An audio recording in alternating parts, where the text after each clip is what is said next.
Ashhadu an la ilaha illallah wa ashhadu anna Muhammadan abduhu wa rasuluh. Allahumma salli ala Sayyidina Muhammad wa ala alihi wa sahbihi ajma'in. Amma ba'd. Bapak Ibu, saudara-saudara sekalian, teristimewa tuan-tuan guru yang hadir di tempat ini, yang insya Allah dimuliakan dirahmati Allah Subhanahu wa Ta'ala. Dari 4 penceramah yang hadir malam ini, sayalah kira-kira yang paling berat tugasnya. Kalau tadi Ustadz Fahru Rosi, alumni Pondok Pesantren Gontor, dilanjutkan dengan Ustadz Luqmanul Hakim, juga dari Gontor. Dan insya Allah sebentar guru saya juga Ustadz Abdul Somad. Tiga-tiga beliau ini pesantren terkemuka. Saya hanya dosen sospol. Satu-satunya pesantren yang pernah saya alami adalah pesantren kilat. Saya berpikir-pikir, selama ini Pak Kiai, kalau saya diundang ceramah banyak kiai di dalam, saya masih percaya diri. Saya bisa bilang, saya diundang satu-satunya alasan karena sayalah yang paling banyak follower saya di sini. Di sini saya tidak berlaku kalimat itu. Kenapa? Ada guru kita Ustadz Abdul Somad yang lebih banyak lagi followernya dari saya. Maka saya timbang-timbang, kenapa saya diundang? Karena sayalah yang paling lucu dari 4 penceramah ini.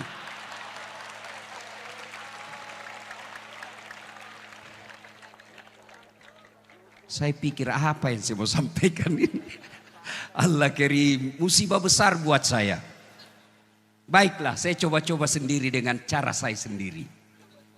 Ibu-ibu, adik-adik sekalian, kalau saya ikut pilkada, kalah, masih ada pilihan. Ikut lagi 5 tahun yang akan datang. Bapak Prabowo 4 kali ikut pilpres baru menang. Saya tidak disenang sama gubernur, kalau saya pegawai, saya masih ada pilihan. Apa? Pensiun dini. Selesai masalah. Saya merantau ke Jawa. Di Jawa tidak enak. Mulerek, mangan ora makan, yang penting ngumpul. Pulang lagi saya ke Sulawesi. Saya merantau ke Malaysia. Malaysia tidak nyaman, masih ada pilihan. Saya balik ke Indonesia. Ibu-ibu, suami cerewet, malas cari nafkah, ada pilihan? Ada. Pulangkan saja aku pada ibuku, atau ayo lanjut. Lihatlah tanda bekas tampar. Oh, berarti generasi tua. Karena ini lagu-lagu zaman dulu.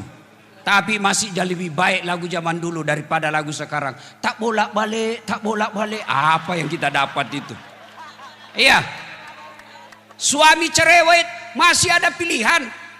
Balik ke orang tua. Bapak-bapak, istri cerewet, malas masak, tukang gosip, ndak mau sholat. Ada pilihan? Ada, malah 2 pilihannya, tambah atau ganti. Iya. Tapi tolong dijawab. Artinya, kalau menderita di dunia masih ada pilihan. Menderita di dunia masih ada senang-senangnya. Tidak ada orang dari pagi sampai pagi lagi sengsara terus hidupnya. Minimal dia gembira ketika dia nonton ceramahnya Dasat Latif. Iya. Iya ibu. Iya ibu. Tapi tolong dijawab. Kalau masih masuk kubur, sedulur-sedulur masuk kubur, ada pilihan tidak? Senang tidak senang, tinggal kau di situ, tidak boleh kau keluar. Begitu kau keluar, viral satu dunia. Begitu kau balik ke rumahmu, orang di rumahmu malah lari tidak mau tinggal di rumah. Artinya kalau menderita masuk kubur tidak ada lagi pilihanmu. Alhamdulillah, Nabi memberi berita gembira. Umatku, orang Islam, anak cucunya Adam, kalau meninggal dunia masih 3 harapan yang akan menolongmu. Yang kita kenal dalam dunia Islam, amal jariah. Apa itu? 1, anak yang soleh dan solehah. Ibu-ibu, Bu, saya mau tanya, Bu, bisa ndak anak ibu jadi dokter tidak pernah kuliah fakultas kedokteran? Bisa ndak? Ndak mungkin. Bisa ndak anak bapak punya ijazah? Salah paham lagi nih.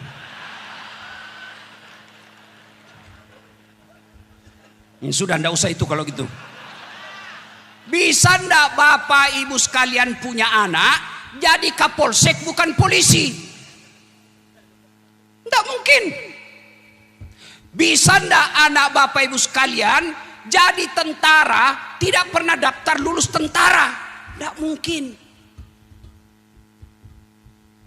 Bisa ndak anak bapak ibu sekalian jadi anggota DPR tidak pernah caleg? Bisa, bawa kursi sendiri. Tapi beleng-beleng. Iya. Tolong jawab, Bapak Ibu, adik-adik sekalian. Bisa ndak anak kita soleh dan soleha meskipun tidak jadi dokter? Bisa. Bisa ndak anak kita soleh dan soleha meskipun tidak kuliah? Bisa. Maknanya menjadikan anak kita soleh dan soleha jauh lebih mudah, jauh lebih murah daripada jadi anggota DPR.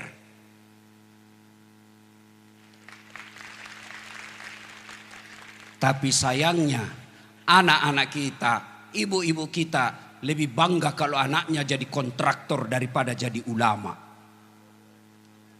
Lebih bangga mereka punya anak pengurus MBG.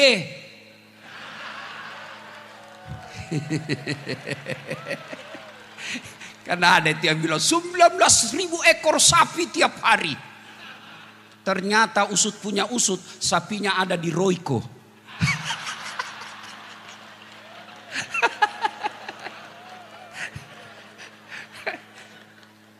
Nah, Bapak Ibu saudara-saudara sekalian, halo Ibu, saya mau tanya Ibu, kalau Ibu meninggal nanti siapa yang doakan?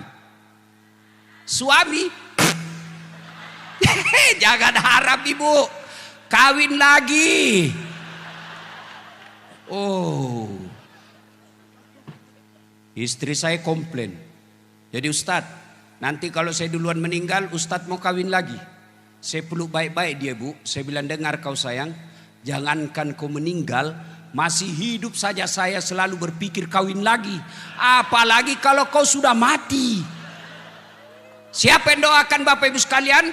Ibu-ibu kalau meninggal, siapa yang doakan? Anak. Sedulur-sedulur, kalau bapak-bapak meninggal, siapa yang doakan? Temanmu. Jangan harap. Ini ada polisi di sini. Pak Kapolres. Pak Kapolres doakan bapak? Enggak. Paling didoakan mudah-mudahan cepat pindah saya yang ganti. Ya. Coba lihat, bapak semua punya grup WhatsApp. Ketika ada orang meninggal, jangankan baca doa, ketik doa saja dia malas. Apa dia kirim? Stiker.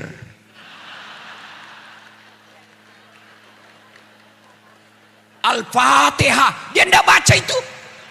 Bapak ketawa karena bapak semua pelakunya. Iya. Siapa yang doakan kita? Anak yang soleh dan soleha. Alangkah bahagianya kita. Alangkah bersyukurnya kita. Ketika sudah jasad kita ditanam dalam tanah, anak membangunkan masjid untuk orang tuanya. Ketika kita sudah pensiun, orang tua kita sudah tidak mampu mencari nafkah, anak-anaknya bermusyawarah, 5 anaknya masing-masing musyawarah. Saudara-saudaraku yang kakak berpidato, adik-adik sekalian, bapak sudah pensiun, tidak boleh lagi memikirkan sembako, tidak boleh lagi pikir token listrik. Mulai hari ini 1 anak 2 juta transfer ke orang tua, 5 anaknya 10 juta gaji pensiunnya dari anaknya, halalan thayyiban. Yang banyak kita lihat dimuliakan di media sosial, dihormati di kantor, dicium tangannya anak buahnya, sampai di rumahnya dimaki-maki sama anaknya yang masih SMP. Demi Allah, orang tua seperti itu rugi lahirkan anak. Anak yang soleh dan solehah inilah yang menjadi harapan kita. Dia akan mendoakan.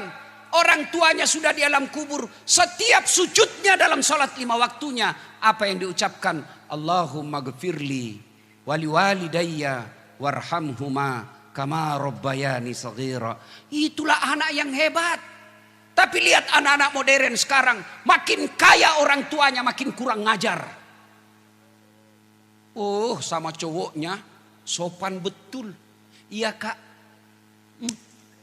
Sama bapaknya dia sliding tangannya. Baru 2 bulan pacaran sudah panggil papi mami.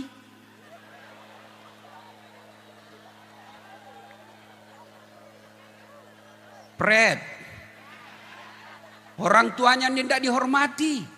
Dinasehati sama orang tuanya, apa katanya? Itu kan dulu. Celaka orang tua seperti ini. Punya anak justru yang dilahirkan adalah raja. Yang kita harapkan punya anak, anak kita lah yang merajakan kita dan meratukan kita. Anak yang soleh dan soleha. Maka ibu-ibu, contohlah anaknya Ibrahim alaihissalam. Ibu-ibu masih ingat Ibrahim alaihissalam? Ketika diajak ngomong anaknya, nak, saya diperintah Allah untuk menyembelih kamu. Menurutmu bagaimana? Kisah ini pelajaran buat kita. Orang tua tidak boleh otoriter dalam mendidik anak. Sudah nyata-nyata wahyu, masih diajak ngomong anaknya. Mail, Ismail. Jangan juga kau cari di kitab Mail, tidak ketemu kau sampai kiamat. Menurutmu saya diperintah Allah menyembelih kamu. Menurutmu bagaimana? Coba, sudah perintah Allah masih diajak ngomong. Banyak orang tua otoriter. Mentang-mentang dia gagal tentara, anaknya dipaksa jadi tentara. Mentang-mentang anaknya dia gagal jadi polisi, anaknya dia paksa jadi polisi. Mestinya lihat bakatnya anak kita. Kalau dari kecil dia senang pegang obeng, teknik. Dari kecil dia senang masak-masak, MBG.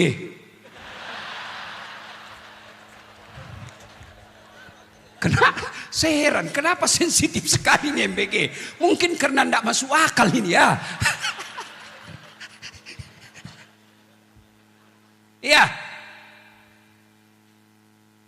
Adik-adik sekalian, ketika Ibrahim ajak anaknya ngomong, nak, saya diperintah Allah menyembelih kamu. Menurutmu bagaimana?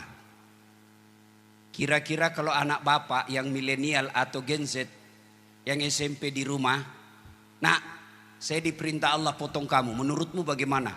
Jawabannya, kenapa saya, mak? Kenapa saya, pak? Kakekku aja yang sudah mau mati. Ini jawaban orang pintar tapi tidak soleh. Maka yang kita minta bukan anak pintar, tapi anak soleh. Kenapa? Kalau dia soleh insya Allah pintar. Kalau pintar belum tentu soleh. Maka doa Nabi Ibrahim, Allahumma rabbi habli minas solihin. Berikan hamba anak yang soleh. Nah Bapak Ibu saudara-saudara sekalian, mendengar permintaan ayahnya ini, apa jawaban Ismail?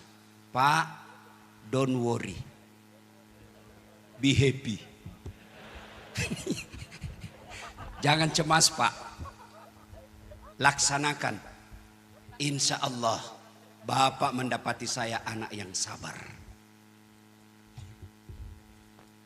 Itulah anak yang kita harapkan. Perintah agama tidak membantah. Sami'na wa ata'na. Maka ibu bapak, Yang pertama, yang mengalir terus amalnya, anak yang soleh dan soleha. Ada yang tanya, Ustadz, bagaimana kami ini ibu yang tidak punya anak? Bagaimana kami ini bapak yang tidak punya anak? Tidak punya harapan dong. Oh, anak yang dimaksud di sini bukan sekedar anak yang dilahirkan dari perut istri kita, tapi anak yang dimaksud di sini masuk di antaranya anak murid yang kita ajarkan. Ibu-ibu yang tidak punya anak, lihat anak-anak didik di kantor, temui gurunya, Ustadz, ada anak hafal Quran kah di sini? Ada anak yatim kah di sini? Berapa biayanya 1 bulan? 700.000 saya tanggung sampai dia selesai. Selama anak itu dia gunakan ilmunya, selama itu ibu punya kiriman amal meskipun bukan dari anak kandung sendiri. 2, karena waktu terbatas. 2. Enggak, saya yang panik di sini, Pak. Ini berat sekali nih ceramah, Pak. Demi Allah, saya juga tidak tahu kenapa tiba-tiba suara saya susah keluar. Karena saya stres dari tadi, Pak. Mikir saya gimana, apa yang saya mau sampaikan. 2, kata Nabi, adalah harta yang telah kita sedekahkan fisabilillah.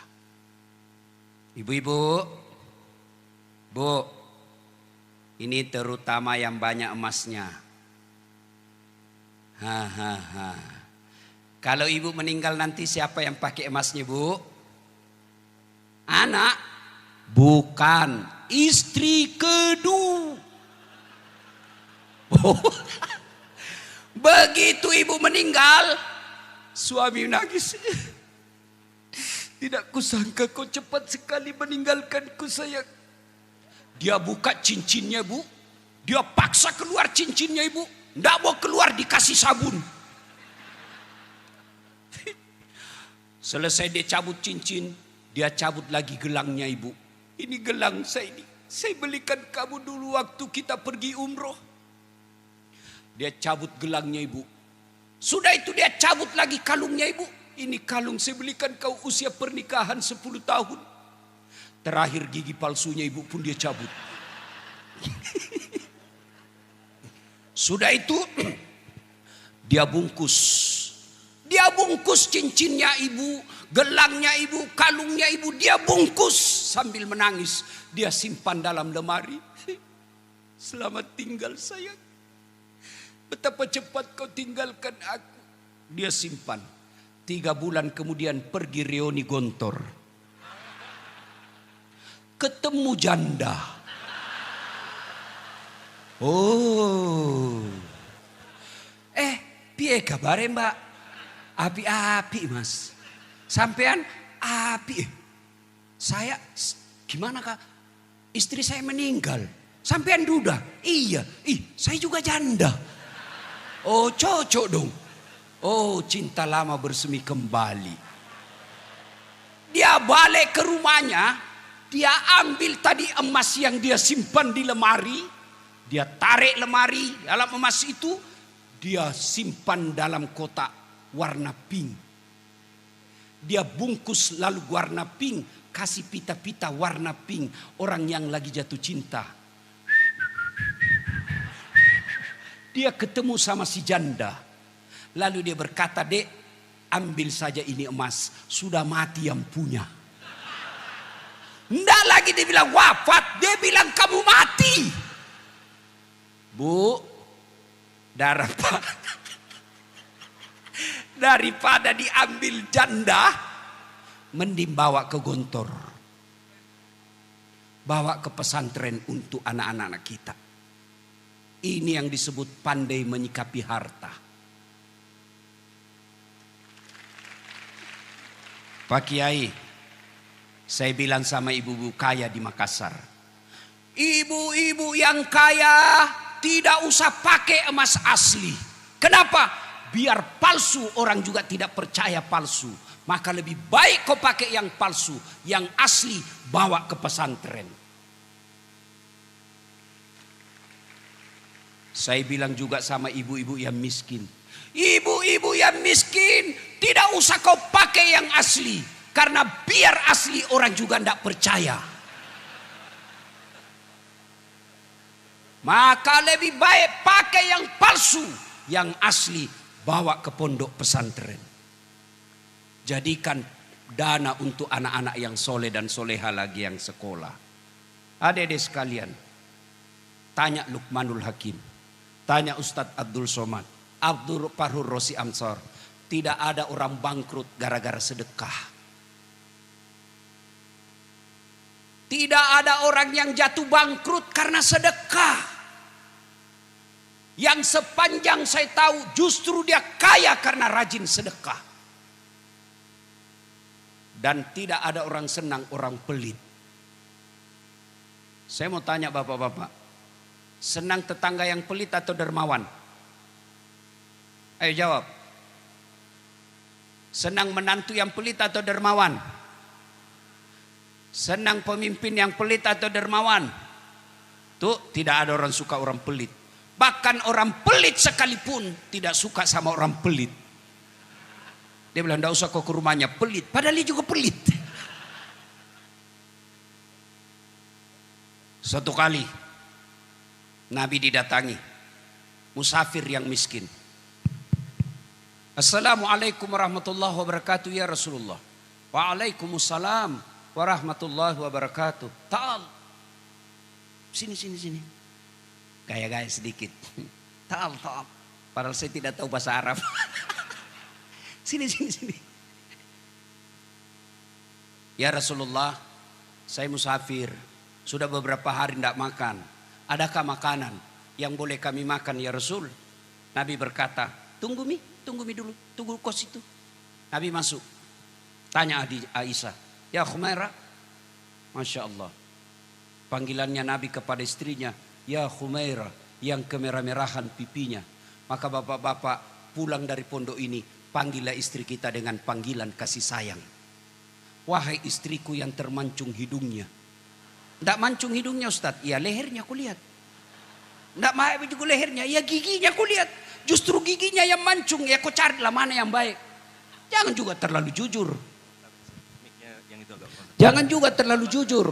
Mentang-mentang istrimu hitam kau panggil Blacky. Ya.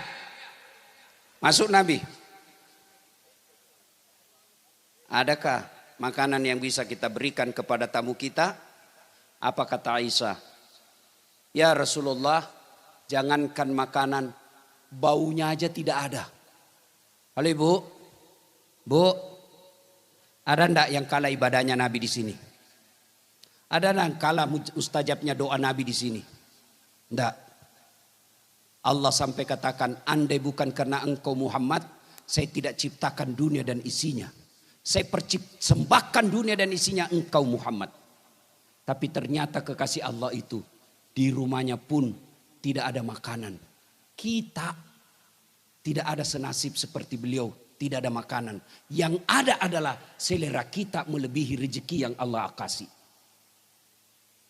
Nabi aja tidak ada makanan di rumahnya, tapi tidak pernah curhat di medsos. Ya Allah, berikanlah, murahkan rezekinya suamiku. Sibuk betul itu Tuhan mau baca medsosmu. Nah, keluar Nabi. Saudara, kami pun tidak ada makanan. Tapi ada jubah saya. Ini jubah saya, silakan kau ambil. Siapa tahu ada yang mau beli. Mendapat jubah Nabi senang. Dia ke pasar di Madinah. Saudara-saudara sekalian, saya punya jubahnya Rasulullah. Siapa yang ingin membelinya? Di samping pasar Madinah ada orang kaya yang agak gangguan matanya. Buram. Blur matanya. Sebelum saya lanjut, ini mata nikmat yang patut kita syukuri. Ini mata. Adik-adik santri. Halo? Adik-adik santri. Tunggu dulu ya. Mana ini HP saya? Tapi ini HP ku bos. iPhone 17 Pro. 2 tera. Siapa yang mau saya kasih? Ayo. Mana yang mau saya kasih? Tapi begitu saya kasih kamu langsung buta, tuli. Mana yang mau? Mana yang mau? Berarti bukan ini handphone yang mahal. Apa yang mahal? Mata. Telinga. Oh, apa kalau kau sudah tuli? Halo? Halo? HP baru kau tidak berfungsi. Telingamu yang masalah. Hebatnya lagi di mata. Dia bisa bedakan mana istri, mana tetangga. Coba kalau tidak bisa dibayar, tertukar-tukar istri. Kenapa lain-lain rasanya malam ini? Ternyata Satpol PP. Iya kan? Maka kita nikmat. Ini blur matanya, gangguan matanya. Dia panggil budaknya. Kamu pergi ke pasar. Kalau kamu yang berhasil mendapatkan jubah Rasulullah, kau yang berhasil membelinya, ku bebaskan kamu. Udah, pergi. Ringkas kisah, alhamdulillah, si budak yang berhasil membelinya. Dia datang ke tuannya. Tuan, alhamdulillah, saya berhasil membelinya. Kata tuannya, alhamdulillah. Dengan izin Allah, bismillah, saya bebaskan kamu dari perbudakan. Lalu dia ambil jubah Rasulullah, dia lipat, dia salawat sebanyak-banyaknya, dia usapkan ke wajahnya dengan niat sembuh matanya. Dengan izin Allah sembuh. Salawat. Saya punya pengalaman tentang kekuatan salawat. Saya pergi ceramah salah satu pulau terpencil di Kalimantan. Pas di tengah lautan, pakai kapal kelotok. Tahu kapal kelotok? Perahu. Tok. Bukan speedboat. Kalau speedboat kan laju. Saya pegang knalpotnya. Saya kira kayu, Pak. Knalpot. Saya pegang. Bau asap. Saya ingat pesan nenek saya. Kalau ada musibah, kau salawat sebanyak-banyak. Ambil air liur paling dalam. Dengan izin Allah. Tidak luka saya punya tangan. Saya pun heran. Tapi jangan kau coba deh ya. Dan sampai kau besok kau pegang knalpot.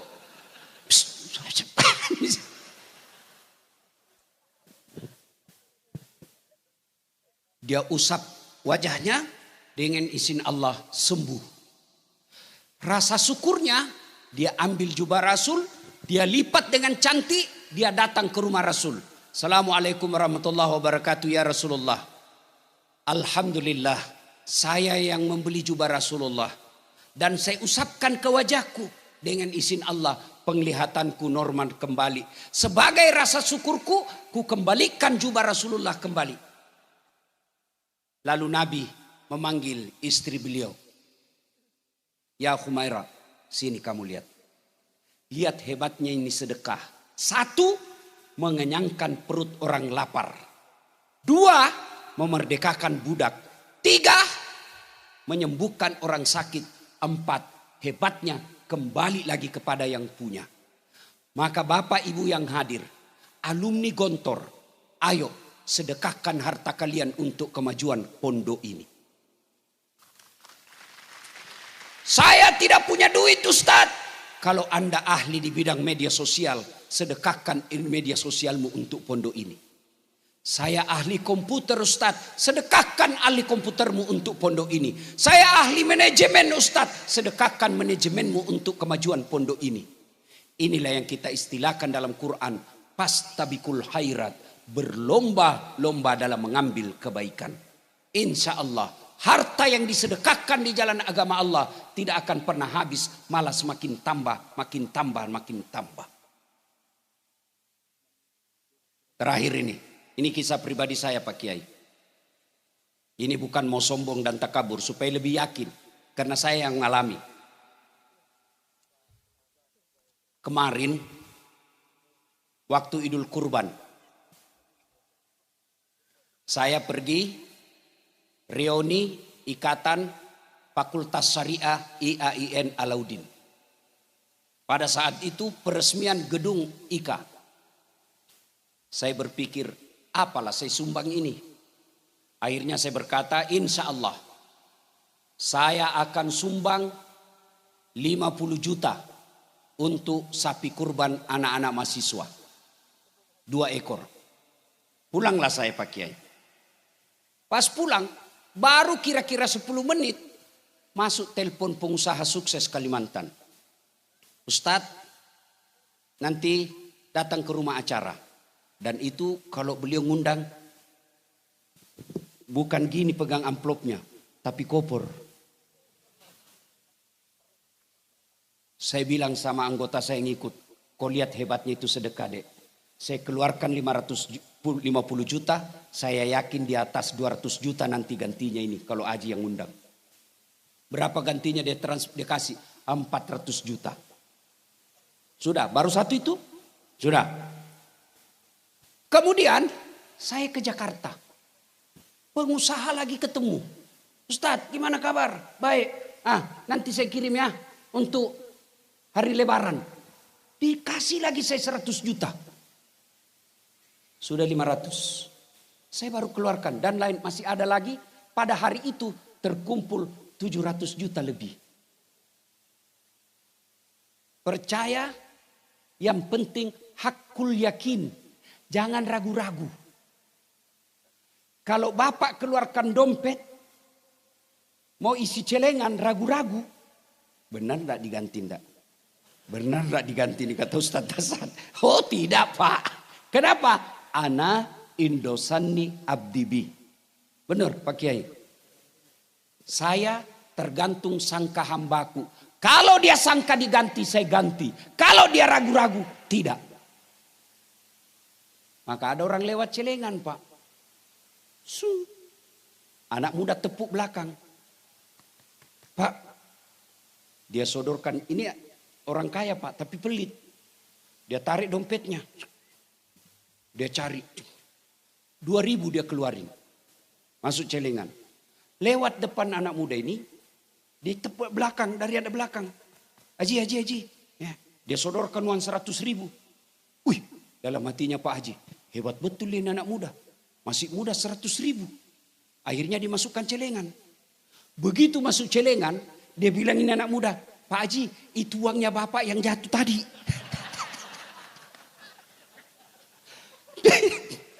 Begitu pelitnya Pak Kiai. Selesai sholat Jumat, dia datangi takmir masjid.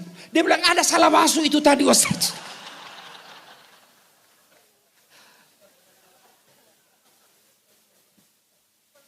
Pelit betul. Maka dedek sekalian, bagi manajemen modern, Eropa, Amerika, Australia, cendekiawan mereka. Mereka berkata kalau mau maju ekonomi, kalau mau banyak duitmu, dia pakai manajemen ekonomi modern. Bagi kita pakai manajemen ilahiyah. Apa? Sedekah. Sedekah. Jangan berkata saya masih mondok. Tidak mungkin. Sedekahlah. Meskipun sedikit. Apa sedekahnya Ustadz? Dilihat pesantren. Oh, sini tidak ada sendal dari tempat wudhu. Ada uang belanja dari ibu. Belikan sendal jepit. Niatkan. Ya Allah, tambahkan rezekiku. Saya akan ganti ini. Insya Allah. Pondok ini bisa maju kalau kita semua berlomba-lomba dalam mengambil kebaikan. Salah satu di antaranya sedekah sesuai dengan apa yang kita miliki. Yang ketiga, yang akan mengalir terus-menerus adalah ilmu yang bermanfaat. Saya bukan ustadz, ya teruskan ceramahnya ustadz. Kita punya semua grup WhatsApp. Tapi sayangnya grup WhatsApp yang banyak kita teruskan, yang kita share beramai-ramai, kadangkala hanya isu-isu politik. Tapi ceramah-ceramah, konten-konten dakwah biasanya kita malas untuk teruskan ke grup WhatsApp lainnya. Bapak terima ceramahnya guru kita Ustadz Abdul Somad. Terima, sebarkan ke orang lain. Kalau 10 grup, satu grup 100 orang, 500 orang. Masa tidak ada yang nyangkut? Ilmu yang bermanfaat. Saya sayang, biasa heran. Cuma yang selalu disebarkan ceramah saya meleset-meleset sedikit. Dilihat dosa, tidak dilihat barang bagus. Itu aja yang banyak disebarkan. Bapak ibu saudara-saudara sekalian. Anak yang soleh dan soleha. Harta yang telah kita sedekahkan, ilmu yang bermanfaat. Alhamdulillah berkumpul di tempat ini. Inilah tempatnya ketiga-tiganya. Anak yang soleh dan soleha, anak pondok kita, anak pesantren kita. Bayangkan 100 tahun, bukan jumlah waktu yang ringkas. 100 tahun kita lihat Pak, banyak perusahaan, banyak organisasi bertahan 100 tahun. Tapi mungkin karena didukung oleh harta yang banyak. Banyak organisasi perusahaan bertahan 100 tahun, mungkin karena didukung oleh oligarki. Tapi pesantren Gontor bisa bertahan 100 tahun. Bukan karena harta, bukan karena kekuasaan, bukan karena oligarki. Tapi karena nilai. Mungkin kita melihat ada pesantren dibesarkan oleh keluarga. Tapi apa yang ditularkan, dia menjadi warisan keluarga itu. Tapi Darussalam Gontor diwariskan bukan untuk anak cucunya, tapi untuk umat menjadi badan wakaf. Itu yang menjadi nilai buat kita semua. 100 tahun silih berganti pejabat, silih berganti rezim, tapi alhamdulillah Gontor tetap berdiri sampai sekarang. Kalau Anda mencari Gontor, jangan cari gedung yang tinggi-tinggi.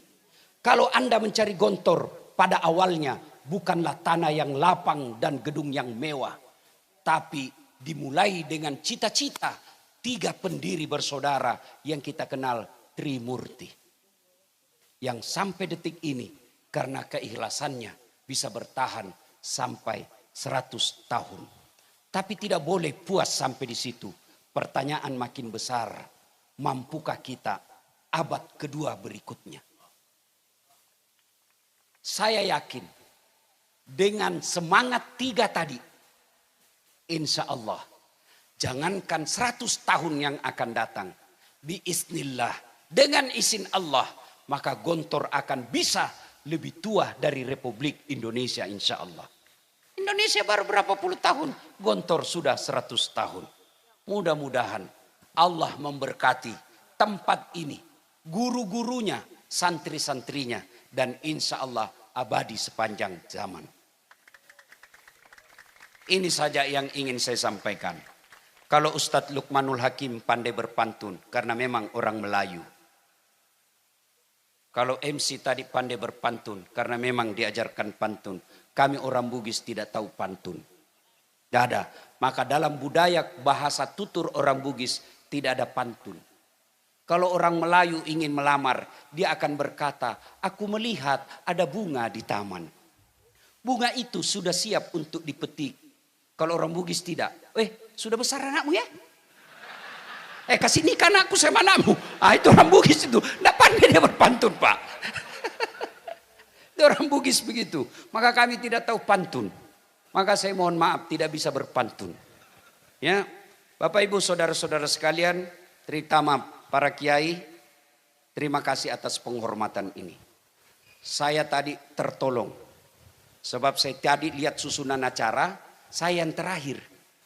Bayangkan kalau saya yang terakhir. Di depan ada Ustadz Abdul Somad, mati ngutu saya. Alhamdulillah. Ustadz Abdul Somad yang terakhir, saya bisa terselamatkan. Bapak Ibu saudara-saudara sekalian, terakhir sekali. Ini semangat buat adik-adik. Saya alhamdulillah, orang Tionghoa pengantin di Makassar, non muslim, saya diundang ceramah nasihat perkawinan. Padahal non muslim, Tionghoa, diundang nasihat perkawinan.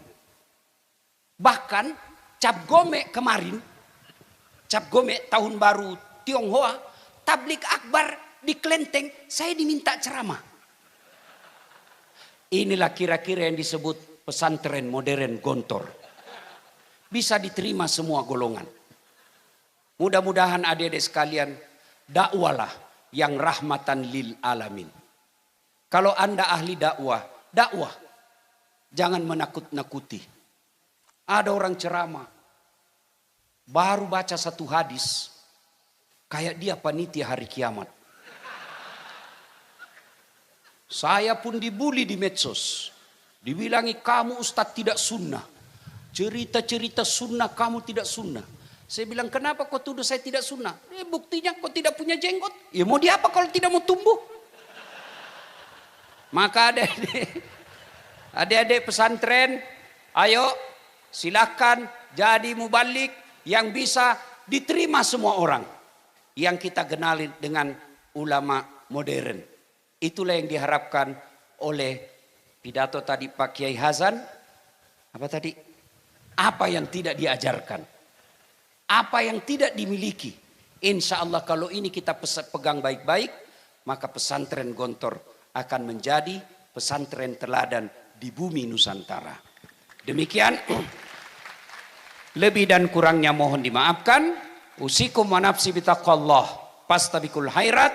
Assalamualaikum warahmatullahi wabarakatuh.